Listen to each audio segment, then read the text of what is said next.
So it looks like we have everyone that's going to be joining, and if folks decide to join us after 6 o'clock, we'll be more than happy to have them with today's presentation. Just a couple of housekeeping things I want to go over for folks that have joined today's webinar.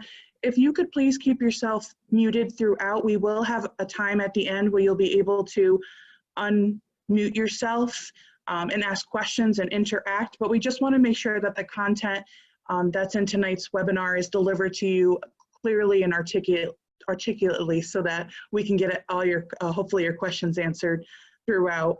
If you have questions, please feel free to type them in the chat box. We'll be happy to answer them. I'd be happy to answer and pose them to our faculty member, Dr. Banerjee, who's here with us, joining us for tonight. So if you want to remember your question to make sure you don't lose it before tonight, please feel free to use the chat box. So again, we're going to be going over what's needed to apply for graduate study for computer science at Clarkson University. Just to talk about a little bit of tonight's presenters, as I mentioned before, we have Dr. Natasha Banerjee, who's joining us tonight, assistant professor, and she'll be talking to you more in depth about what the master's program as well as the PhD program entails for computer science. Also, to my left there in the picture, we have Jillian Laleyu. She is our Assistant Director of International Recruitment and Admissions. So if you are an international student and have questions in regards to international documents, applying, Jillian is on our webinar tonight and more than happy to answer your questions. Your picture on the right there is myself. I'm Angela Keel. I'm the Assistant Director of Graduate Admissions and Recruitment and your host for tonight. So just to begin and kind of give you some lay of the land in regards to where both of these programs reside, if you can see my cursor, both programs for computer science are up in our main campus up in Potsdam, so the very northern of New York. We do have other locations that offer different programs, but this is where our labs and our faculty members specifically for computer science are located up in beautiful Potsdam, New York. So just to go over today's agenda, we're going to be talking about the degrees that are available within computer science at Clarkson University. We're going to go over the admissions requirements, all of the documents that are needed to apply, what that application process looks like. We're going to go over the curriculum for both programs for computer science, as well as what funding your master's study looks like. And again, at the end, we're going to have time for questions and answers that we can use through the chat box or that you can mute yourself as well. So again, we're going to talk about both of the degrees that are available for computer science. We offer both a Master's of Science in Computer Science at Clarkson University. We also offer a PhD in Computer Science as well. So I'm going to turn it over to our faculty member, Dr. Banerjee, who is here to talk a little bit more about computer science as a whole, why you study it, and just some more of the curriculum. So Dr. Banerjee, it's all yours. Thank you, Angela. Hello, everyone. And welcome to this presentation. I happen to actually know some of you folks who are joined in, so that's nice. But welcome to everyone. So why study computer science at Clarkson? Well, let's just start with why study computer science at all. I'm sure a lot of you are here because you know that computer science is the hottest field there is right now as far as employment goes, as far as opportunities for expansion of interest goes. The computer science features at the top in pretty much every domain that you can think of right now. So that we have, for example, fields such as artificial intelligence, security, software development. These have computer science as the foundation, and you tend to hear about them in the news. You tend to see the most high-paying salaries for them, for all of these fields. Computer science also underlies a lot of the other fields. For example, just to allude to what we're seeing right now with shelter and home situations, you have computer science contributing towards improving people's quality of life while we are all sheltered at home. So despite there being, I guess currently the environment is particularly telling. Despite there being, a current loss of jobs, it's still looking like computer science is actually on the uptick. So if you folks decide to pursue a Master's of Science in Computer Science, whether it be online or in person, you will find that when you graduate, you will actually have a very good job prospects.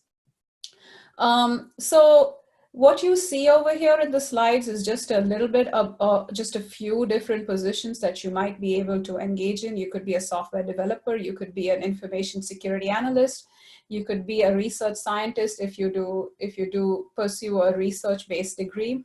But this is really not the end all. You can also be a data scientist, you can be a database engineer, you can choose to go into AI, you can choose to go into robotics.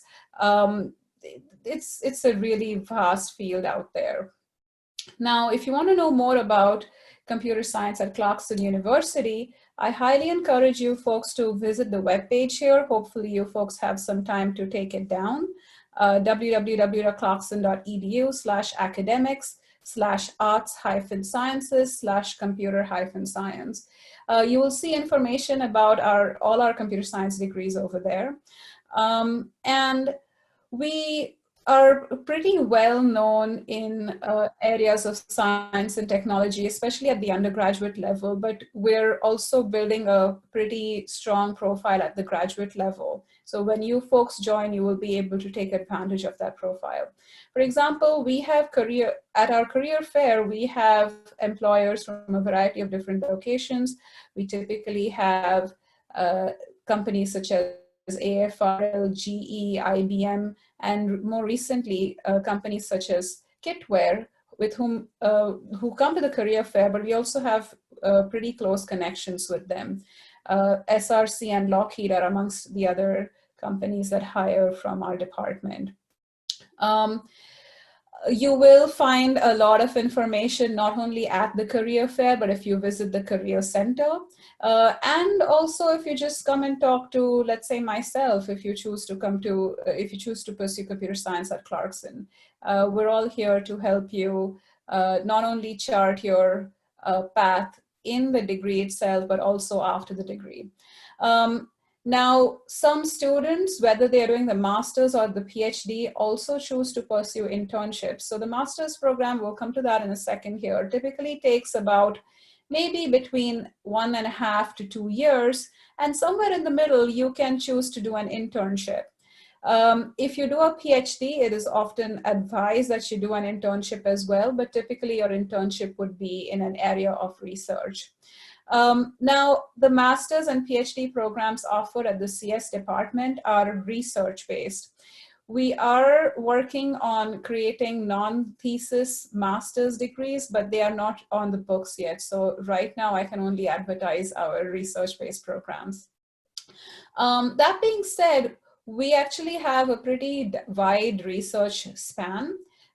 We span areas of theory, AI, software, graphics and visualization, systems, security, and networking. And you can find more on our research areas if you visit the link below. It's just, you take the web page and add /research-areas to it. So this is again another track that you can pursue. So if you do a master's degree, or if you do a PhD for that matter, you can go to industry, or you can choose to go into higher education and research. Typically, you have about 30% of students who pursue a PhD going towards higher education. Everyone else goes towards industry. And with a master's degree, I would say most students go into industry and then make the big bucks. Unlike us poor professors. But that's what we're here for, to make you guys go out there and take advantage of computer science here at Clarkson to pursue your career goals. I think we can go to the next slide now. So we'll start with the master's degree at Clarkson in computer science. It's a Master of Science and it's worth 30 credits. As I mentioned before, it's a research-based program, which means that at the end of the master's degree, you need to present and defend or write and defend a thesis. So of those 30 credits, some credits are for courses, some are for seminar, and some are for thesis. Basically, we have 18 credits devoted towards courses, and that amounts to 6 courses. 2 of them are foundation courses, of which you have to take 6 credits. And these courses are, as you can see over here, Introduction to Automata Theory and Formal Languages and Computer Algorithms. The next 2 courses are programming intensive courses, and these are courses which have a strong programming component. Now at the department, we have courses in areas such as machine learning, deep learning, software design and development, computer vision, image understanding, computer graphics, human-computer interaction, mixed reality, and operating systems. All of which have a strong programming component, and all of which are actually pretty important to have on your resume when you're applying to industry. So you have that advantage of demonstrating in your resume when you go to a career fair or apply for a job that you have done programming intensive, you have pursued programming intensive projects in areas that are of interest to companies. The last 2 are more research focused, at least the first one, where you would be associated with an advisor. You would choose an advisor at the start of your degree, and then you would take a course that your advisor recommends. This could be a course that gets really into the depths of the research topic that you're pursuing with the advisor. The last course over there, it's meant to be a bridge between computer science and computer engineering, so that you not only have software experience, but also have some hardware experience. So it's a computer engineering course relevant to computer science. Typically, the idea of the course is that if you go into industry, you're going to find yourself working on non-traditional computing systems. For example, it could be a Raspberry Pi, could be an NVIDIA Jetson Nano, could be what is now becoming, or what has now become ubiquitous, such as a smartphone or some sort of smart device, or could also be something like a VR system. Now, the hardware on these platforms is diverse enough that if you didn't have a background in hardware, you might find yourself having a hard time in industry.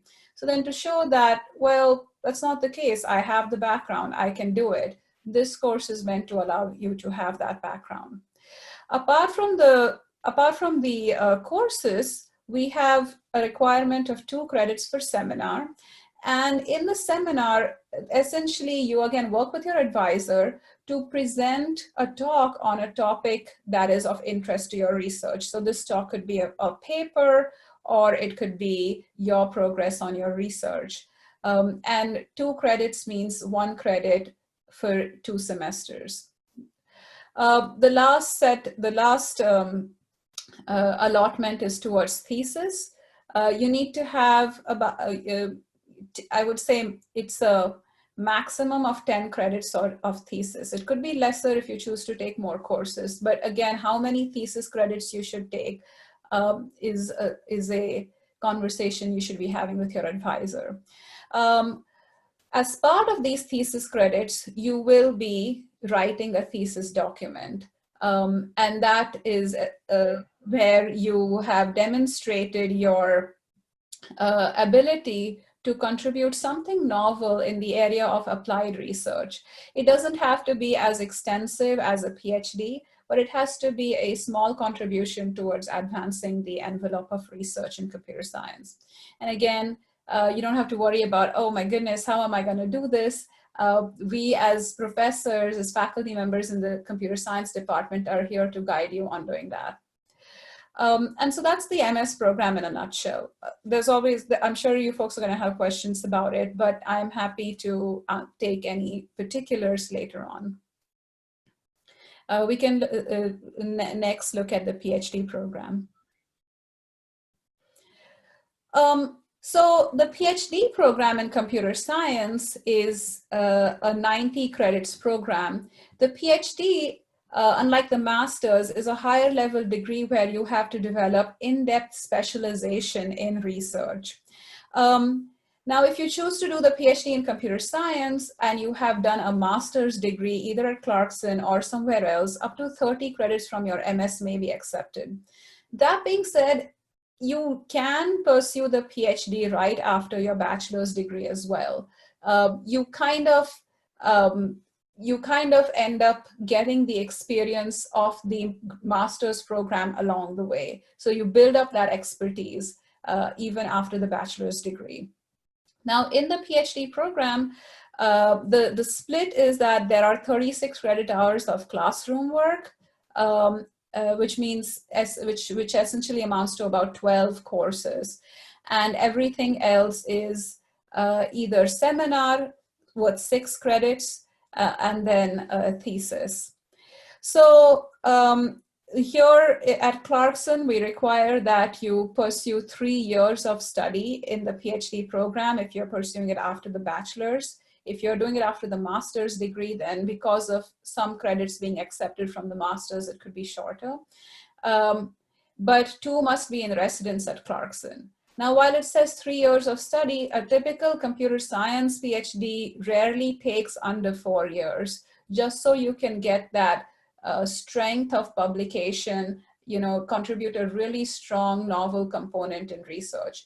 Unlike the master's degree, the PhD program, if you're part of the PhD program, you need to make a substantial contribution towards research at a fundamental level. Again, that is something your advisor would guide you on. Now, of the 12 courses or 36 credit hours, the split is that 4 of them are foundation courses. And these foundation courses, while they're not listed here, they include computer algorithms, automata theory, and formal languages, just like in the case of the master's degree. So that's how part of the master's degree can count over here if you take the master's at Clarkson. The other 2 are operating systems and compilers.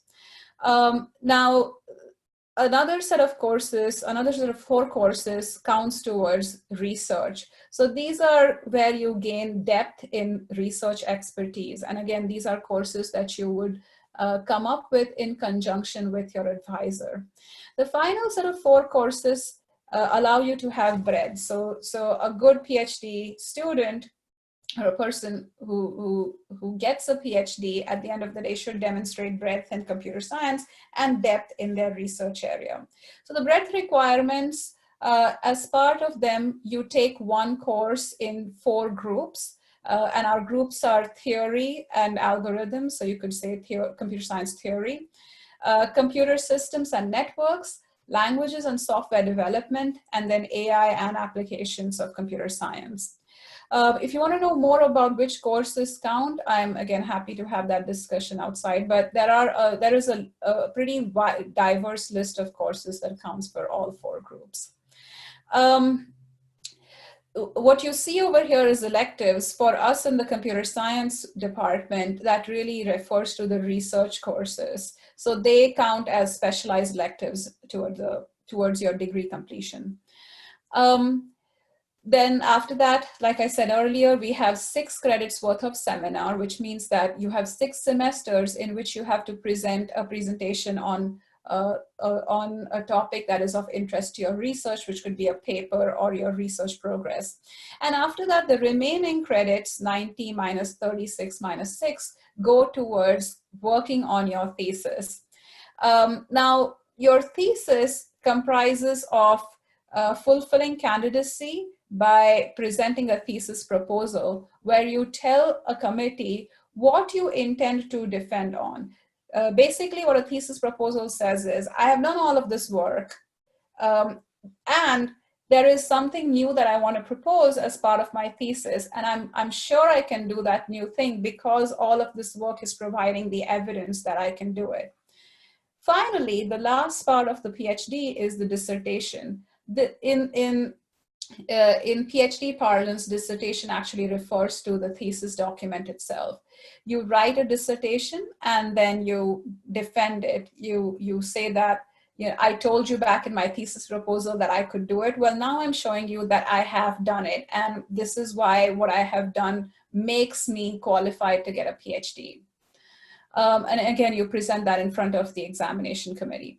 What you don't see here, but what is really key in a PhD is you are regularly publishing quality work in conjunction with your advisor. So you really won't be able to present your thesis proposal unless you have that body of work that serves as evidence, where that body of work is your publications. Again, this is something that you don't have to worry going in, because it would be a conversation that you would have with your advisor. They are there to provide you guidance and problems to work on. That's the PhD in a nutshell. So as far as admission goes, whether you're doing the master's degree or the PhD in the CS department, it's same. The admission requires you to fill an application form that you can find at the Clarkson graduate application page, gradapp.clarkson.edu/apply. You really should be prepared to submit all transcripts from your post school, post high school, basically your undergraduate transcript. And if you have pursued a graduate degree, a master's degree anywhere else, then your graduate transcript as well. What's important when you are writing your application is a statement of purpose that talks about why you want to pursue the master's degree at Clarkson or the PhD. Now, or a good tip for doing a statement of purpose is to look on the department webpage and see what research areas are available, and then think about what research areas or what areas of expertise do you want to cultivate for yourself, and why do you want to do it? So look back at your undergraduate degree, think about the projects that you did, think about which projects you enjoyed working on, what areas do those projects come under, and why you feel that you would be qualified to pursue the master's based upon how you found your experience with those projects, how well you did, and how much you enjoyed them. So you should really craft that statement of purpose to be personal and to be targeted towards the area of interest you desire. Now, if you go to the webpage, you'll also find professors that work in those different areas of interest. So a good strategy is also to point out which professor you would like to work with, because that way it allows us at the department to determine, well, can we pair you with that professor? Your resume is also important. At your level, if you have pursued an undergraduate degree, typically I don't recommend students to write a CV. A CV is a much longer document. If you are an undergrad, you should have a one-page resume. But if you're a master's student and pursuing the PhD, then you might have a longer description of your job portfolio, your prior experience, in which case you might need a CV. Another important component is having your recommendation letters. You want to have, in our case, we need 3 letters, but you want to have letters from people who are willing to stand up for you personally. It shouldn't be, yes, this student took my course and received an A in it. It shouldn't really be like that. It should be that they should be able to attest to something particular that you did. Let's say a project that you did in their class, or an interaction that you had with them, a research project that you pursued under their guidance. It should come from people like that. The final requirement is GRE. So the GRE is an exam which has, well, from my recollection, though I could be wrong now because I'm sure it has evolved several times, typically has 3 components: verbal, math, and analytical. So that is a requirement. On occasion, it can be waived, but this is something that you would have to discuss with the graduate school, who would forward the request to us, and to see whether, if you have the credentials where it can be waived, we can work with that. The other test, at least for international students, is the English proficiency test, the TOEFL or the IELTS.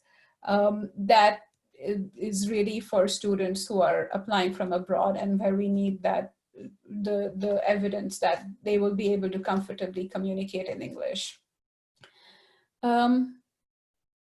Yeah, I think that's it from my end for this page.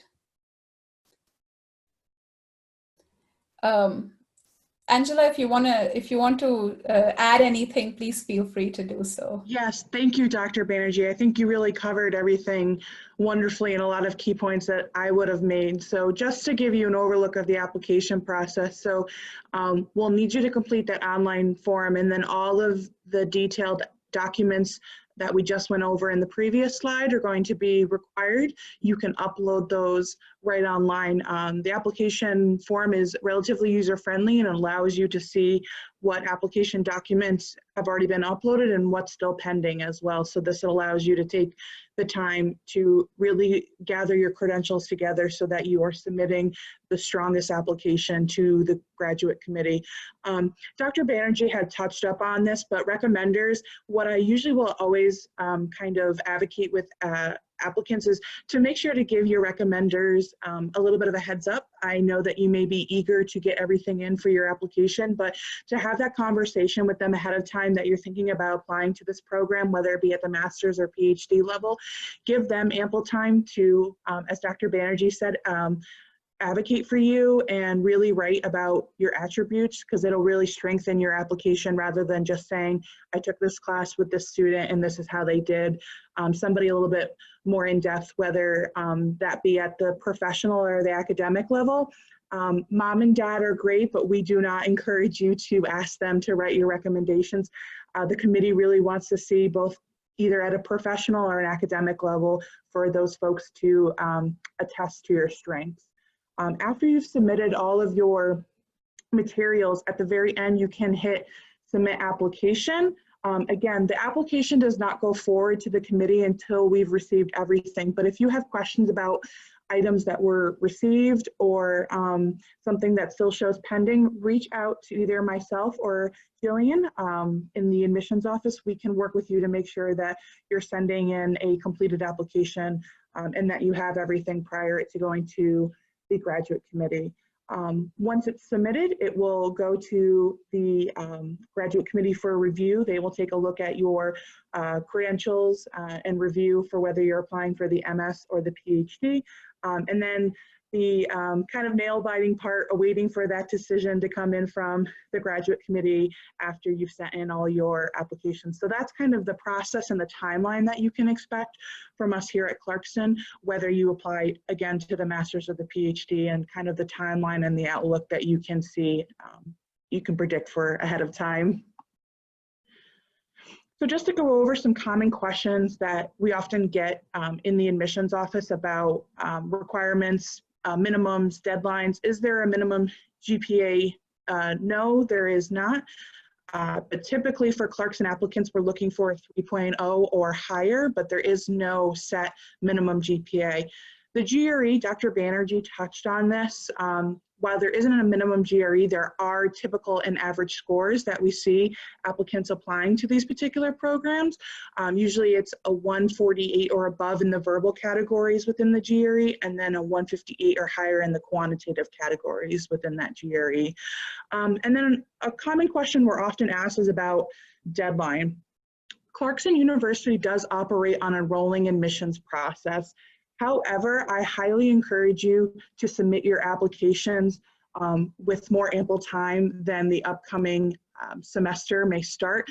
The reason is we want to make sure that your application receives the time and consideration it deserves after putting all your materials together, as well as if you're accepted into the application, if you're accepted into the program, there is quite a bit of follow-up that needs to be done, you know, potentially meeting with your advisor, registering for courses, any of that type of thing. We want to make sure to give you enough time to do all that rather than just trying to get your application hurried as well as everything else. So keep in mind we are rolling, but do keep in mind the start.